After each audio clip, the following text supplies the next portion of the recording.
भैया अभय बैच भी लेना होता है क्या? देखो मेरी जान, मैं तुम्हें सच सच बताऊं, मतलब मैं तुम्हें बिल्कुल बड़े भाई की तरह एडवाइस अगर दूं, ठीक है, अगर मैं एक बिजनेसमैन की तरह तुम्हें एडवाइस दूं तो ये बोलूंगा अभय बैच बिल्कुल लेना है। क्यों? क्योंकि बिजनेसमैन तो चाहेगा कि भाई उसका बिजनेस चले, उसका बिजनेस बिके, उसका बैच बिके, है ना। तो अगर मैं नेक्स्ट टॉपर्स का बिजनेसमैन की तरह तुम्हें एडवाइस दूं तो ये बोलूंगा कि अभय बैच बहुत जरूर है, तुम्हें जरूर लेना है। अगर मैं तुम्हें एज अ बड़ा भैया एडवाइस दूं, ठीक है, जो कि मैं हूं तुम्हारा, तुम भी मुझे मानते हो, अभय बैच क्या है? सबसे पहले तो ये चीज समझो, अभय बैच एक 45 डेज का क्रैश कोर्स होता है, ठीक है। ध्यान से सुनना मेरी बात को, ध्यान से सुनना मेरी बात को। अभय बैच एक 45 डेज का क्रैश कोर्स होता है जिसमें कि हम पूरे सिलेबस को, जो आपका क्लास 9 का सिलेबस है, उसके पूरे सिलेबस को अच्छे से एग्जाम ओरिएंटेड तरीके से पढ़ते हैं। जो हमने पूरे साल पढ़ा वो हमने पढ़ा इन डेप्थ नॉलेज, मतलब यहां पे मैंने आपको एक एक चैप्टर में बतेरे क्वेश्चंस करवाए हैं, इतने सारे क्वेश्चंस करवाए, उनमें से बहुत सारे ऐसे क्वेश्चन हैं जो मुझे पता है एग्जाम में नहीं आने वाले, पर फिर भी मैंने करवाए हैं, क्योंकि ये एक ईयर लॉन्ग बैच है। आरंभ बैच एक ईयर लॉन्ग बैच है। तो ईयर लॉन्ग बैच में क्या होता है? ईयर लॉन्ग बैच में आपको इन डेप्थ पढ़ाना होता है, छोटे छोटे बेसिक बेसिक चीजें भी पढ़ानी होती हैं। अभय बैच एक एग्जाम ओरिएंटेड बैच है, उसमें जो पढ़ाया जाएगा वो है जो एग्जाम में आने वाला है। हमारे एक्सपीरियंस से हम वो पढ़ाते हैं जो आपके एग्जाम में आने वाला है, क्योंकि उस समय आपके पास इतना टाइम नहीं है कि आप फालतू के फॉर्मूले या फालतू के भी सवाल करते रहो जो शायद एग्जाम के काम के है भी नहीं। वो सारे हमने आरंभ बैच में कर लिए। तो अगर आपको ऐसा लगता है, मैं फिर बोल रहा हूं, मैं तुम्हें बिल्कुल क्लियरली बोल रहा हूं, मैं तो कहूंगा मत लो यार, तुमने तो पूरे साल पढ़ा है। पर अगर इन केस तुम्हारे काफी ऐसे चैप्टर्स हैं जो बैकलॉग में है, काफी ऐसे चैप्टर है भाई, जैसे कुछ बच्चे ने आरंभ बैच ले लिया, आरंभ बैच लेने के बाद उसको लगा कि यार भाई, और वैसे अभी अभय बैच आने में टाइम है, मतलब नवंबर में आता है जाके, अभी टाइम है, पहली बात तो। दूसरी बात यह है, मान लो तुम्हारे काफी चैप्टर्स ऐसे थे जो किसी कारणवश तुम लाइव क्लास नहीं देख पाए या तुम रिकॉर्डेड भी नहीं देख पाए। मान लो ऐसे बहुत सारे चैप्टर्स है तुम्हारे किसी भी सब्जेक्ट में, खाली मैथ्स की बात नहीं कर रहा हूं मैं, हर एक सब्जेक्ट की बात कर रहा हूं। मान लो कोई भी XYZ रीजन है, कोई बच्चा हो सकता है जिसकी तबीयत खराब हो गई हो, तो भाई उसके 4-5 चैप्टर्स बैकलॉग हैं या 8-10 चैप्टर्स बैकलॉग हैं।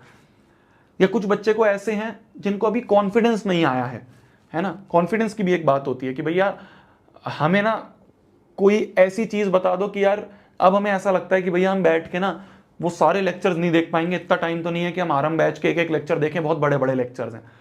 तो भैया हमें कोई छोटा सा एक क्रैश कोर्स टाइप करवा दो, या भैया मेरे बहुत सारे बैकलॉग बच गए थे, उन सारे बैकलॉग्स को कवर करना है तो क्या करें। तो उन बच्चों के लिए एक बैच होता है जिसे हम कहते हैं अभय बैच, जो कि एक क्रैश कोर्स होता है जिसमें कि सिर्फ वही पढ़ाया जाता है। तुम देखोगे बहुत सारी चीजें जो उसमें स्किप करवा दूंगा मैं, जो मैंने आरंभ में पढ़ाई थी, क्योंकि वो मेरे को पता है एग्जाम ओरिएंटेड नहीं है। वो मुझे पता है एग्जाम प्राइस मेरी जन बहुत कम होता है, लास्ट ईयर भी शायद 1000 रुपए का राउंड ही था, 999 के राउंड ही था, ठीक है। तो 45 दिन में आपका पूरा सिलेबस करवाया जाता है, अच्छे से करवाया जाता है, उस लेवल का करवाया जाता है कि आपको एग्जाम में जो आने वाला है वो बताएंगे, ठीक है। क्या भैया आपने आरंभ बैच में वो नहीं बताया जो एग्जाम में? अरे आरंभ बैच में वो भी बताया है, इसके अलावा बहुत सारी चीजें भी बताई हैं, पर अभय मैं सिर्फ वो बताऊंगा जो एग्जाम से रिलेटेड है, ठीक है। अंतर समझना। तुम ये मत सोचना भैया आपने फिर आरंभ में नहीं बताया क्या हमें कि जो एग्जाम में आने वाला है वो आपने आरंभ में नहीं बताया, आप सिर्फ अभय में बताओगे। नहीं मेरी जान, तू गलत ले रहा है। आरंभ में मैंने वो भी पढ़ाया है जो बेसिक है, वो भी पढ़ाया है जो एडवांस है, वो भी पढ़ाया है जो एग्जाम में आने वाला है, वो सबका मिक्सचर पढ़ाया मैंने आरंभ में। अभय में इन सब में से सिर्फ वो चीज पढ़ाऊंगा, सिर्फ वो चीज रिवाइज करवाऊंगा जो एग्जाम से रिलेटेड है। समझ में आई मेरी जान? तो ये होता है अभय बैच। तो अगर तुम्हें फील हो रहा है कि भैया कॉन्फिडेंस नहीं आ रहा है, या भैया बहुत सारे बैकलॉग थे, अब मेरे पास इतना टाइम नहीं है कि मैं बैठ के भैया बड़े बड़े लेक्चर्स देख पाऊं, मेरे को तो भैया, और खाली एक सब्जेक्ट नहीं है, 5-5 सब्जेक्ट हैं, 6-6 सब्जेक्ट हैं, सबके देखने बैठ जाऊंगा तो कितना टाइम निकल जाएगा। तो उनके लिए वो बैच होता है अभय बैच, ठीक है। तो अगर तुम्हें लगता है तो तुम लेना। मैं फिर बोल रहा हूं, यार बिजनेसमैन होते तो फिर हम तो कुछ और ही कर रहे होते, है ना। बिजनेसमैन होते तो हमारी कंपनी बहुत बड़ी होती। हमारा काम है जितना सफिशिएंट है उतना तुम्हें बताना, तुम्हारा मन है तो तुम लोगे, तुम्हारा ऐसा लग रहा है कि भैया मैंने तो सब हो रखा है, भैया मैंने तो आरएम बैच के एक लेक्चर लिया था, मैंने तो आरएम बैच की एक क्लास ली थी, मैंने तो आरएम बैच का सारी डीपीपी करी है, सारा होमवर्क करा है। अगर तुमने हर एक चीज करी है, जितनी मैंने होमवर्क दिए हैं सारे तुमने करे हैं, जितने मैंने डीपीपी दी है सारी तुमने करी है, तुम रेगुलर क्लासेस में आए हो आरएम बैच में, इस वाले आरएम बैच में अगर तुम रेगुलर क्लासेस में आए हो तो तुम बिल्कुल मत लेना अभय बैच। क्यों? क्योंकि तुमने सारी चीज ऑलरेडी कर ली है यहां पे।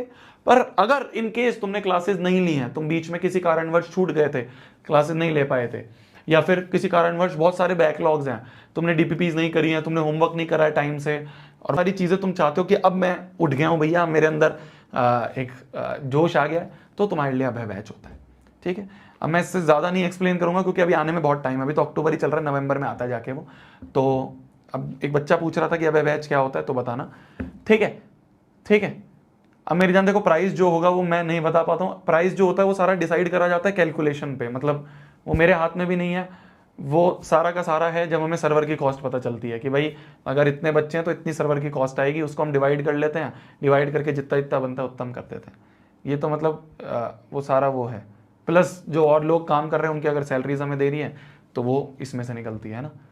हम खाली 3 नहीं है ना, 50 से ऊपर लोग हैं अराउंड जो ऑफिस में काम कर रहे हैं।